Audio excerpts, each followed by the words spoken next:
Characteristic x ray spectra अब हम समझना चाहते हैं। और कैरेक्टरिस्टिक क्यों कहलाता है ये? क्योंकि ये टारगेट मेटल का कैरेक्टरिस्टिक है। अलग अलग टारगेट मेटल की केस में अलग अलग कैरेक्टरिस्टिक एक्सरे स्पेक्ट्रा होगा। कंटिन्यूस एक्सरे स्पेक्ट्रा आपको सभी मेटल टारगेट्स की केस में से ही मिलेगा, लेकिन कैरेक्टरिस्टिक एक्सरे स्पेक्ट्रा जो होगा वो टारगेट मेटल पर डिपेंड करता है। तो हमारे पास इसको समझने के पहले टारगेट मेटल का इलेक्ट्रॉनिक स्ट्रक्चर है उसे समझते हैं और फिर समझते हैं कि क्या हो सकता है कैरेक्टरिस्टिक एक्सरे स्पेक्ट्रा। देखिए यहां पर यदि एक इलेक्ट्रॉन है और यहां पर एक दूसरा इलेक्ट्रॉन है, यह हो जाएगा आपका फर्स्ट शेल जिसे हम कहते हैं 1s2। उसी तरह से 2s2 2 पे 6 होगा और आगे जाएंगे तो सेकेंड शेल में आपको कितने इलेक्ट्रॉन मिलेंगे? 8 इलेक्ट्रॉन। और यह आपका न्यूक्लियस हो गया एंड सो ऑन। दो बातें हमें यहां समझनी है। एक तो पहली बात, हमने हैवी मेटल को टारगेट क्यों बनाया? हैवी मेटल्स का एटॉमिक नंबर हाई होता है। Z is high for heavy metals. और अगर Z हाई है तो हमने जब हाइड्रोजन का स्पेक्ट्रा पढ़ा था तो हमने देखा था हाइड्रोजन में जो लोवेस्ट एनर्जी इलेक्ट्रॉन है उसकी एनर्जी होती है -13.6 इलेक्ट्रॉन वोल्ट। और सेकेंड ऑर्बिट में अगर इलेक्ट्रॉन पहुंच जाता है तो उसकी होती है -3.4 electron volt and so on. लेकिन जब हैवी मेटल होती है, Z अगर हाई होता है तो एनर्जीज जो होती है वो बहुत ही ज्यादा होती है और निगेटिव में होती है -thousands ऑफ इलेक्ट्रॉन वोल्ट्स होती है, -thousands ऑफ इलेक्ट्रॉन वोल्ट्स।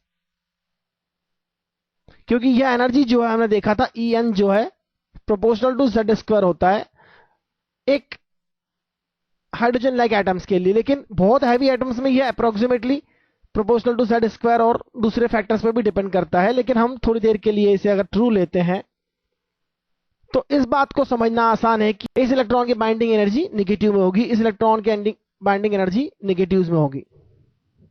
तो यहां पर इस बात को समझना बड़ा आसान है कि इन इलेक्ट्रॉन्स की एनर्जी जो होती है वो नेगेटिव में होती है और थाउजेंड्स ऑफ नेगेटिव्स में होती है फर्स्ट सेकंड। और जैसे जैसे बाहर आते जाएंगे एनर्जी ऑफ इलेक्ट्रॉन्स नेगेटिव में कम होती जाएगी।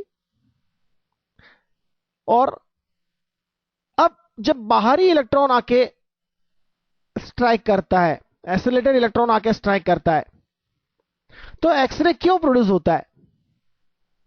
क्योंकि इन इलेक्ट्रॉन्स को वह स्ट्राइक करता है, खुद भी रिटार्ड होता है और अपनी एनर्जी हाई एनर्जीज को इजीली रिटार्ड कर सकते हैं क्योंकि इन इलेक्ट्रॉन्स के पास एनर्जी निगेटिव्स में होती है, बहुत होती है। और यह सारे और इस इंटरेक्शन के कारण हाई एनर्जी फोटॉन्स प्रोड्यूस होते हैं। सोचिए अगर यहां पर हाइड्रोजन एटम है तो उसका क्या होगा? अगर हाइड्रोजन एटम है या कोई हल्की मेटल का एटम है जैसे सोडियम एक्सेट्रा, तो वह इलेक्ट्रॉन इसे आयनाइज कर देगा, इतनी एनर्जी उसके पास होगी। तो यहां पर आपको सिर्फ आयनाइजेशन के कारण जो रिकॉम्बिनेशन होगा वह वैल्यूज मिलेगी। तो इसलिए हम हैवी मेटल यूज करते हैं ताकि यहां पर एनर्जी लेवल का जो डिफरेंस है वो काफी ज्यादा हो, नेगेटिव एनर्जी काफी ज्यादा हो और यह इलेक्ट्रॉन उन्हें इजीली आयनाइज न कर सके और ब्रेकिंग रेडिएशन हो। ब्रेकिंग रेडिएशन से कंटीन्यूअस स्पेक्ट्रा मिलता है। लेकिन फिर भी इस इलेक्ट्रॉन की अगर एनर्जी बढ़ा दी जाए तो वह इनमें से किसी भी इलेक्ट्रॉन को यहां से डिस्प्लेस कर देता है। तो सोच लीजिए कि यहां पर एक इलेक्ट्रॉन को इस बाहरी इलेक्ट्रॉन ने डिस्प्लेस कर दिया और डिस्प्लेस करने के बाद यहां से वो खुद भी बाहर चले गया। तो यहां पर क्या होगा? यहां पर सिंगल इलेक्ट्रॉन हो जाएगा, तो यह शेल खाली हो जाएगी। इसे K शेल कहते हैं हम, इसे L शेल, M और N शेल। तो K शेल में एक इलेक्ट्रॉन कम हो गया तो क्या होगा? इस वैकेंसी को फिल करने के लिए इलेक्ट्रॉन यहां से यहां ट्रांजिट करेगा। तो यहां वैकेंसी हो जाएगी, यहां वैकेंसी होगी तो वहां से यहां इलेक्ट्रॉन ट्रांजिट करेगा, यहां वैकेंसी होगी तो वहां पर इलेक्ट्रॉन ट्रांजिट करेगा। हो सकता है कि इस वैकेंसी को सीधे कोई इलेक्ट्रॉन यहां से ट्रांजिशन करके फिल करे, सेकंड के बजाय थर्ड M शेल से सीधे K शेल में ट्रांजिशन हो। और यह बात बिल्कुल क्लियर है कि इनकी एनर्जी का डिफरेंस जो है वह स्पेसिफिक है, कैरेक्टरिस्टिक है एक मेटल का। हर एक मेटल में यह एनर्जी डिफरेंस जो होगा, ऑर्बिटल्स के एनर्जी का डिफरेंस होगा, अलग अलग होगा। तो कैसे होगा हम देखते हैं। यहां पर एनर्जी लेवल डायग्राम देखते हैं हम। एनर्जी लेवल डायग्राम में एनर्जी जो है वह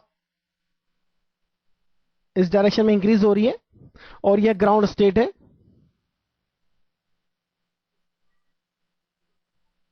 ग्राउंड स्टेट मतलब के शेल एल एम एन। अगर इलेक्ट्रॉन सेकंड से फर्स्ट में आता है तो वो इस एनर्जी लेवल से इस एनर्जी लेवल में ट्रांजिट करेगा। इस डिफरेंस के इक्वल जो फोटोन इमिट होगा उससे हम कहते हैं के अल्फा फोटोन। और अगर सीधे एम से के तक आता है, यहां से यहां आता है, तो उसे कहते हैं के बीटा फोटोन। बड़ी आसानी से आप देख सकते हैं यहां पर कि यहां